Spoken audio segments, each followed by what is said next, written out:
Welcome back. In this video, we'll be focusing on how to scale and manage your business.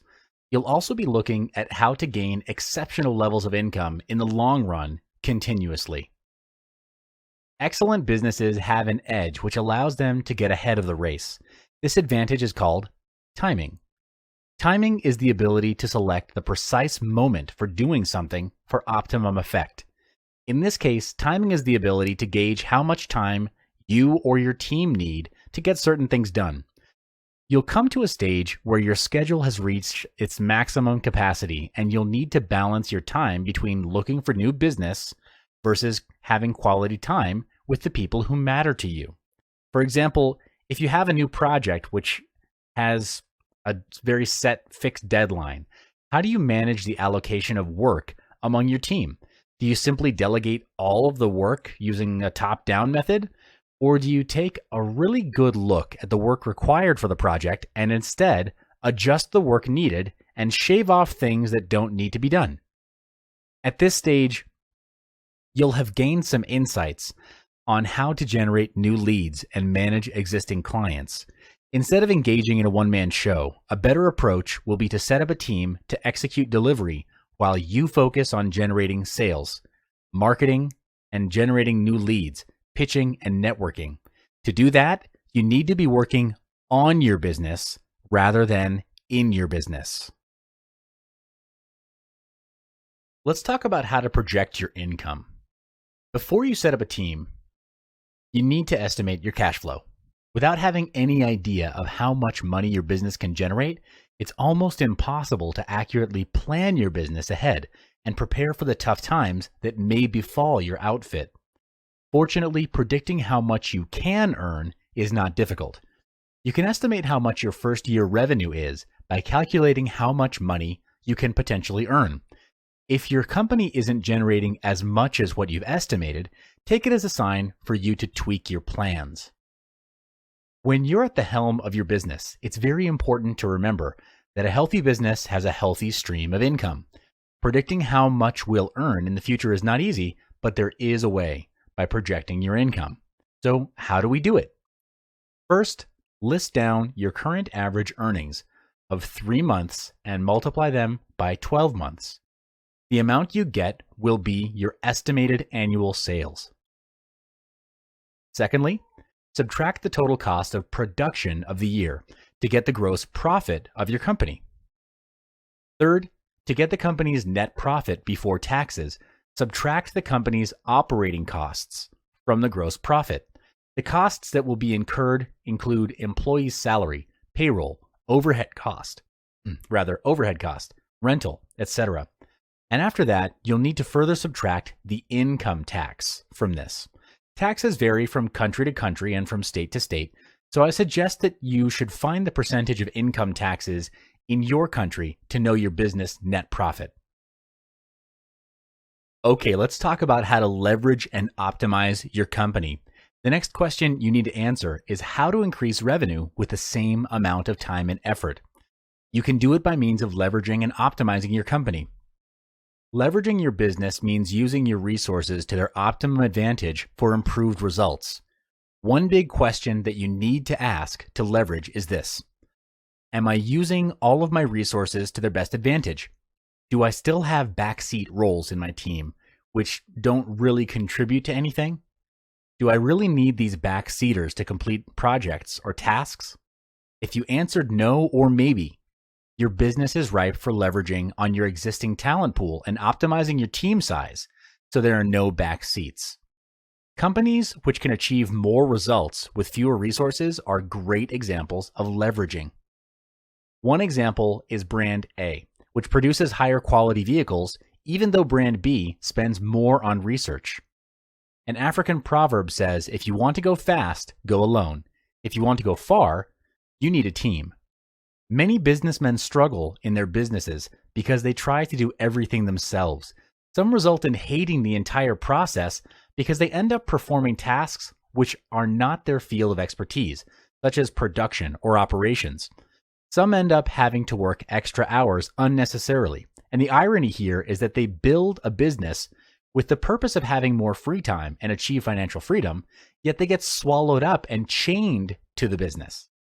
What you need here is actually a team which can execute the more operational and technical aspects of the company.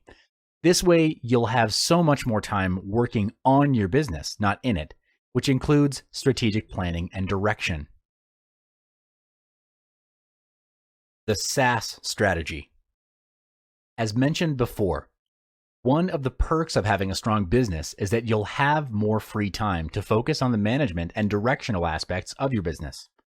For this to happen, you'll have to start considering hiring a talented team of people to take care of the operational, daily, and day-to-day tasks. One of the best strategies you can deploy is the SAS: simplify, automate, and systematize. Simplify. Keep things simple, organized, and straight to the point. Automate. Where tasks can be automated, automate them. Systematize. Build systems, processes, and standards by hiring managers that have knowledge of how to run the system. There are 5 main steps to simplify the business. First, write down in detail all the tasks you need to do on a daily basis. This includes everything from processing payments to product creation and meeting clients. Secondly, divide them into 2 categories: transactional and transformational actions.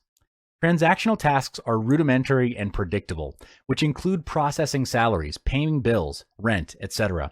Transactional tasks are perfect for automation. For example, sending out emails can be automated by using email services like MailChimp and Aweber. You just need some time to write all the emails, upload them onto the mail service, and set the time to send them. Transformational tasks, on the other hand, bring significant and positive impact to the business. They are the must-haves in the company. For example, business development, staff training, personal development, sales and marketing activities. These are more difficult to automate since different businesses will have very different needs. This also applies to the team behind it. The reason tasks are divided into these categories is so that we have clarity on what to prioritize and what to focus on, what positions to hire, the required job scope of those positions, and the salary that would match that job scope. Thirdly, analyze the list and eliminate redundant tasks, double entry tasks, and simplify the complex ones. To do this, you need to be disciplined and ruthless. The aim is to be efficient and fast. Find a way to automate tasks such as assembly lines or filing. Doing this opens up more time and energy for yourself and for your team to focus on more important tasks. Fourthly, lump the transactional tasks together. Outsource or hire an administrative staffer to take care of it so that you can focus on the transformational tasks. Lastly, hire and retain staff that can perform transformational tasks. The right kind of people can become an asset to your business, so don't be afraid to cut those who are not an asset to the business and not a good fit for the company. Retain the ones who work well together in the team. Again, make sure you minimize backseat roles as much as possible. Getting the right team. In the previous chapters, we've discussed about hiring a team to better handle the tasks that are needed to ensure your business thrives. The right team delivers the best results and will ensure the continuity of your business. But first, what is an ideal team size for your business? It's recommended to start with around 5 to 7 people. A small initial team size is very important so that you can maintain team dynamics at the highest level. Dynamics require a solid context. So unless a solid context is set at the beginning, a team that is too small will only operate on orders and become very transactional and operational. You need to be there physically most of the time to manage such a team, and opinions that matter really won't be voiced by your small team. You don't want that to happen because you want your team to speak their thoughts, debate, and challenge you in healthy ways. It's only through that process that you'll be able to spot and cover gaps in the business and ultimately do better. A yes person who says yes to everything, well, that kind of person is definitely a no-no on a team that's going to grow. Keep a healthy balance between operational staff, creative staff, and managers or supervisors in the team you hire. A good setup would be 2 managers or supervisors to every 3 staff. This is to keep the system running smoothly and maintain an optimal standards level. And again, keep in mind that you need to minimize the backseat roles in your business. So your staffers, they're not passive, but they're not managers either. Be clear on who you want and what positions you want to fill. You may do this from the list of tasks that you did earlier on. This will allow you more free time to start thinking on a higher level and work on your business, not in it. So, do you want to hire a full-time staff, or do you want to only pick up contractual staff that only serve for certain projects? The answer really depends on you, whether you want a full-time or contractual staff. Each has its own strengths and weaknesses, of course. A full-time staff has the highest chance of developing company loyalty and a sense of ownership to both their roles and the business, and the result is a committed workforce. But a part-time or contractual team can be an excellent staffing option too for small or young businesses due to the potential for flexibility and the relatively low cost. Such workers necessarily work fewer hours, and so they'll cost less in wages. You could even outsource certain rudimentary tasks to keep costs low. In terms of hiring, it's recommended to go with long-term contracts. You may also want to consider having a profit-sharing scheme where the team can leverage off the business's success. This promotes empowerment, very strong staff loyalty, and lower staff turnover. This means less training time while saving you more time during the period of hiring and interviewing. Improving leadership, culture. If you happen to always end up with a poor performing team, let me tell you why. And it's a hard truth. The problem lies not with your employees, but with your lack of leadership skills. Sometimes your team can be excellent in performing their tasks, but there may be some aspects that you haven't really addressed or that have been overlooked that the performance does not reflect in the result. If you're facing this problem, there are 3 key points in managing and building an A team.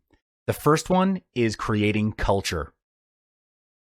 Culture is important as it sets the context and tone of the company. It governs mindsets, attitudes, and behaviors, which ultimately influence your sales and profits. If the company runs on a low energy level and your employees rarely converse with one another, what do you think the result would be? Well, definitely the result of the work becomes mediocre over time.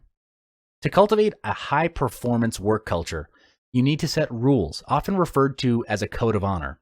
You can do this by gathering the team and listing down the desired attributes, attitudes, behaviors, and results that would require the team to practice excellence and achieve your company's goals. The code itself is a list of guidelines that helps the team perform well under an effective leadership. Examples of the code of honor items are playing 100%, never leaving a teammate behind, always expressing gratitude, or always learning, to suggest a few. Filter out the unnecessary ones and then boil it down to a list of about 8 to 10 rules. Put them into practice and uphold them to the highest level to set the team into high performance gear. An example of a rule that I personally live by, rule number 1, commit to learning and personal development every day. On improving leadership, let's talk about learning and development.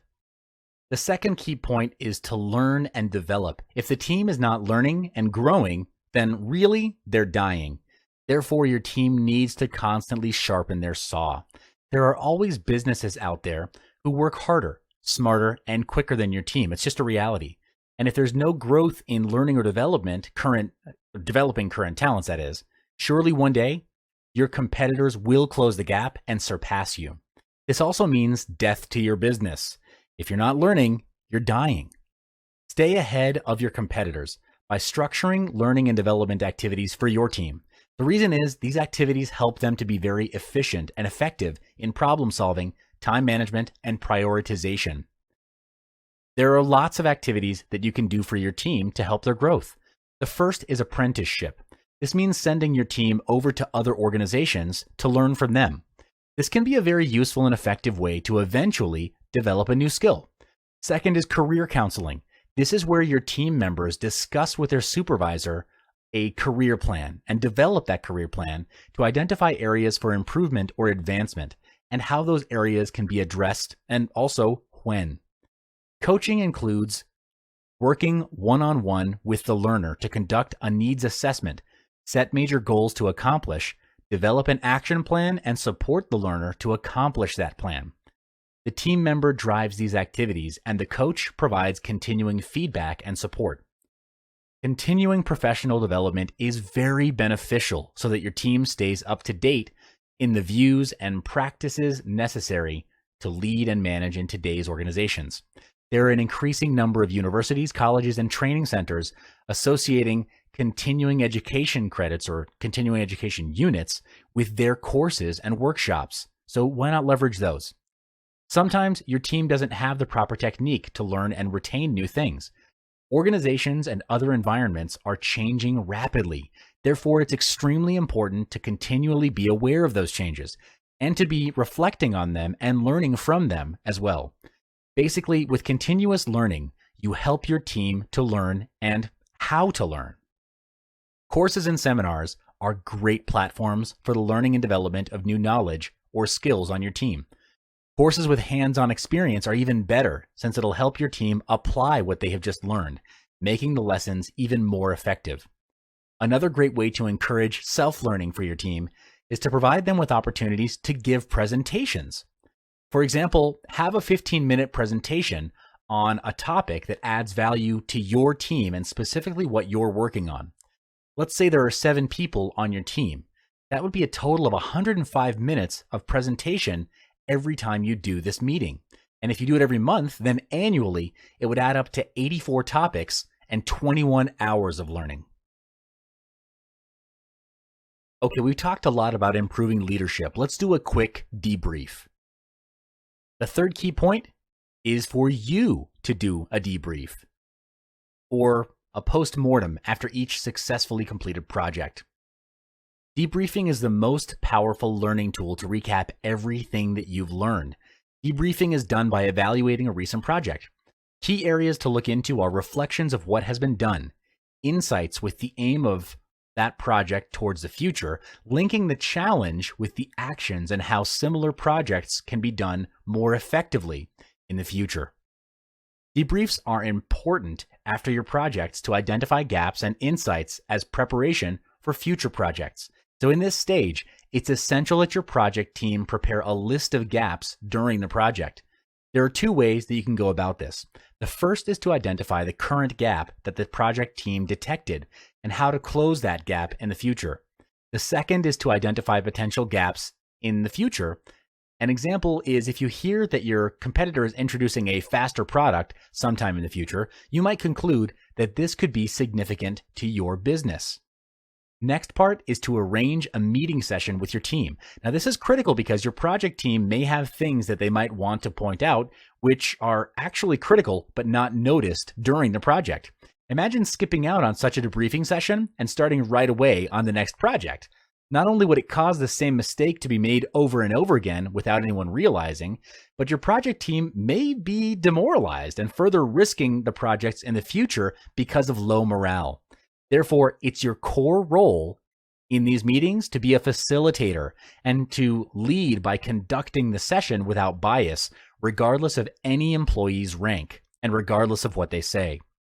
The following questions are designed to facilitate insights from your team. What happened? What should have happened instead? What did we learn? How can we improve? What are the action plans for this session? At the end of the session, you'd have an action plan that the team can execute to improve on any aspects where there's a gap. All right, some people avoid this, but it's very important. Let's talk about managing your finances. The final part of this module is to manage your finances. If you don't know how to manage them, then I recommend that you hire or outsource this to someone else. But as a business owner in charge of your team, you need to know what your finances are to evaluate your business growth. The strategy is to minimize expenses by maximizing profits through sales and marketing. To do this, you need someone to monitor your company's cash flow. Unnecessary expenses are identified from the task list we created at the beginning of this module. When you eliminate those unnecessary tasks, you cut down your expenses. Upon receiving revenue, pay your staff first and yourself last. This is to take care of the engine of your business, the staff, and keep it running. It will definitely be a huge payoff in the long run, trust me. Then pay for what's necessary to keep operations running, like office, rent, utility bills, internet, necessary equipment, etc. With the balance as net profit, allocate 10% to the growth and development of the team. This covers costs you'll need when sending qualified team members to seminars, workshops, investing in books and training videos. Do this strategically with a specific outcome in mind. Don't spend willy-nilly. Allocate another 5% to spend on R&R. The team simply can't be running 24/7, especially when it comes to creative work. The mind needs to rest and unwind, and funds are needed to accomplish that. There are business owners and team leaders who don't allocate any playtime for the team to recharge, and that always results in burnout and boredom. Without naming names, I can tell you that there are Fortune 500 companies that deal with internet commerce, and go ahead and Google the names of the top companies in the industry. You'll see examples of this. But when fund allocation is done in percentage versus value, the team is empowered, feels the sense of ownership for their work, and can contribute more actively in the company. All that needs to be done now is to increase productivity and marketing of the company. More revenue equals more profit. More profit equals more funds for learning, profit sharing, and R&R. When your business growth expands, hire a sales and marketing team to bring in sales for the company. Do high tickets to attract more profitable business projects instead of small projects with less profit. An example of a high ticket would be a 3 to 4 day coaching program to help your clients expand their businesses using your sales and marketing knowledge. Allocate 10% of your net profit into researching new business opportunities in the market, studying about the future market trend, and expanding your current business. And allocate another 20% into building a new company using the same kind of strategies and tactics. Doing this will potentially double, triple, or even quadruple your income. I know it sounds incredible, but it's true. In summary, these tactics have worked for me and have allowed me to build a 7-figure business. These tactics and moves are from my experience. Your goal is to replicate this success by copying and pasting it into your business. You don't have to think. Again, don't reinvent the wheel. Just copy my business. The quickest way to achieve success is to model off of someone who's already there.